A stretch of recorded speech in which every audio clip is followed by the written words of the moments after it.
ಕಾರ ಕತೆ ಕೇಳಿ. ಇದೊಂದು ಗಲ್ಲಿವರನ ಕತೆ. ಗಲ್ಲಿವರನ ಟ್ರಾವೆಲ್ಸ್ ಅಂತ ಹೇಳಿ ನೀವು ಕೇಳಿದ್ರಲ್ಲ, ಹಾಗೆ ಒಂದು ತರ್ಜುಮೆ ಕತೆ.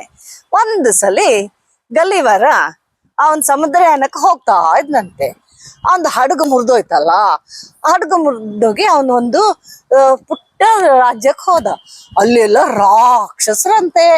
ಒಬ್ಬ ರಾಕ್ಷಸ ಏನ್ ಮಾಡಿದ್ನಂತೆ, ಇವನ್ನ, ಯಾಕಂದ್ರೆ ರಾಕ್ಷಸ ಅಂದ್ರೆ ಅವ್ನು ತುಂಬಾ ಭೂತಾಕಾರ ದೊಡ್ಡದಾಗಿರ್ತಾನೆ, ಇವನು ಪುಟ್ಟದಾಗ ಕಾಣ್ತಾನೆ. ಇವನ್ನ ತಗೊಂಡ್ ಬಂದ್ಬಿಟ್ಟು, ಗಲ್ಲಿವರನ್ನ ಹಿಡ್ಕೊಂಡ್ ಬಂದ್ಬಿಟ್ಟು ಅವನ್ ಮಗಳಿಗೆ ಕೊಟ್ನಂತೆ. ಅವನ್ ಮಗಳು ಇದು ಆಟದ ಬೊಂಬೆ. ಎಷ್ಟ್ ಚೆನ್ನಾಗಿದೆ ಈ ಆಟದ ಬೊಂಬೆ ಅಂತೇಳಿ ಅದ್ರಟ್ಟಿ ಆಟ ಆಡುದು, ಅದಕ್ಕೆ ಊಟ ಮಾಡ್ಸುದು. ಅವ್ನ್ ಗಲ್ಲಿವರ್ ಮನುಷ್ಯ, ಅವ್ನ್ಗೆ ಊಟ ಮಾಡ್ಸುದು, ತಿಂಡಿ ತಿನ್ಸುದು, ನೀರ್ ಕೊಡುದು, ಅವನ್ನ ಮಲಗ್ಸುದು ಎಲ್ಲ ಮಾಡ್ತಿದ್ಲಂತೆ. ಇವಳಿಗೆ ಆಸೆಯಾಗಿ ಅವನೊಟ್ಟಿಗೆ ಆಟ ಆಡ್ಕೊಂಡಿದ್ಲು. ಅವಳು ದೊಡ್ಡೋಗಿದ್ಲು, ರಾಕ್ಷಸಿ ಅಲ್ವಾ ಅವಳು, ರಾಕ್ಷಸ ಮಗಳು ರಾಕ್ಷಸಿ ಆಯ್ತಾ, ದೊಡ್ಡೋಗಿದ್ಲು.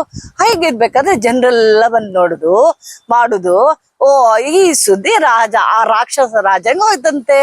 ಆ ರಾಕ್ಷಸ ರಾಜನ ಹೆಂಡತಿ ರಾಣಿಗೆ ಈ ಆಟದ ಬೊಂಬೆ ಬೇಕು ಅನ್ಸಿತ್ತು. ಆಟದ ಬೊಂಬೆ ಯಾರು? ಆ ಗಲ್ಲಿವರ.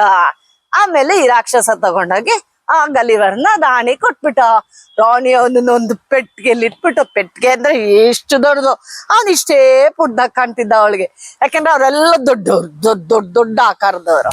ಸೊ ಅವನಿಗೆ ಅವಳು ಆಟ ಆಡ್ಸುದು ಎಲ್ಲ ಮಾಡ್ತಾ ಇದ್ಲಂತೆ. ಒಂದ್ ದಿವಸ ರಾಜ ರಾಣಿ ಸ್ವಿಮ್ಮಿಂಗ್ ಮಾಡಕ್ ಹೋದ್ರಂತೆ. ಗೊತ್ತಾ ಸ್ವಿಮ್ಮಿಂಗ್ ಮಾಡೋದು ಅಂತ ಹೇಳಿದ್ರೆ, ನಿಮ್ಮ ಅಪ್ಪ ಮಾಡ್ತಾನಲ್ಲ ಹಾಗೆ. ಸೊ ಹಾಗೆ ಹೋಗಿರ್ಬೇಕಾದ್ರೆ ಅವ್ರು ಹೋದಾಗ ಆ ಪೆಟ್ಟಿಗೆನ ತಗೊಂಡ್ ಹೋಗಿದ್ದು ಬದಿಲಿಟ್ಟಿಟ್ಲಂತ ಅವಳು. ಒಂದು ಗರುಡ ನೋಡ್ತಂತೆ. ಗರುಡ ಗೊತ್ತಲ್ಲ, ಬರ್ಡ್. ಅದನ್ನ ಕಚ್ಕೊಂಡು ಹೋಗಿ ಹೋಗಿ ಹೋಗಿ ಹೋಗಿ ಹೋಗಿ ಹೋಗಿ ಅದನ್ನ ಓಪನ್ ಮಾಡಿದಾಗ, ಓ ಇದು ತಿನ್ನೋ ವಸ್ತು ಅಲ್ಲ ಅಂತೇಳಿ ಸಮುದ್ರದಲ್ಲಿ ಬಿಸಾಕ್ಬಿಡ್ತಂತೆ. ಸಮುದ್ರದಲ್ಲಿ ಬಿಸಾಕಿದಾಗ ಗಲ್ಲಿವರಂಗೆ ಸ್ವಿಮ್ಮಿಂಗ್ ಬರ್ತಿತ್ತು, ಅವನ್ಗೆ ಈಜು ಬರ್ತಿತ್ತು. ಸ್ವಿಮ್ಮಿಂಗ್ ಅಂದ್ರೆ ಈಜು ಬರ್ತಿತ್ತು. ಆ ಈಜ್ಕೊಂಡು ಎಲ್ಲೋ ಹೋಗುವಾಗ ಯಾವ್ದೋ ಒಂದು ಹಡಗ್ ಕಾಣ್ತಂತೆ. ಹಡಗಿನವ್ರಿಗೆ ನಾನಿಲ್ಲಿದ್ದೇನೆ ಕೈ ಮಾಡಿದಾಗ ಹಡಗಿನವರು ಅಲ್ಲಿಗೆ ಬಂದು ಅವನ್ನ ತಗೊಂಡು ಹಡಗಿಗೆ ಹಾಕಿ ಅವನ್ ಊರಿಗೆ ಕರ್ಕೊಂಡು ಹೋದ್ರಂತೆ. ಹೀಗೊಂದು ಕತ್ತೆ. ಗೊತ್ತಾಯ್ತಾ? ಅವನು ಕಾಡಿಗೆ ಹೋದ, ಕಾಡಲ್ಲಿ ರಾಕ್ಷಸ ಎತ್ಕೊಂಡ, ಮಗಳಿಗೆ ಕೊಟ್ಟ. ಆ ಮಗಳಿಂದ ಗಲ್ಲಿವರ ರಾಜ ರಾಣಿ ಹತ್ರ ಹೋದ.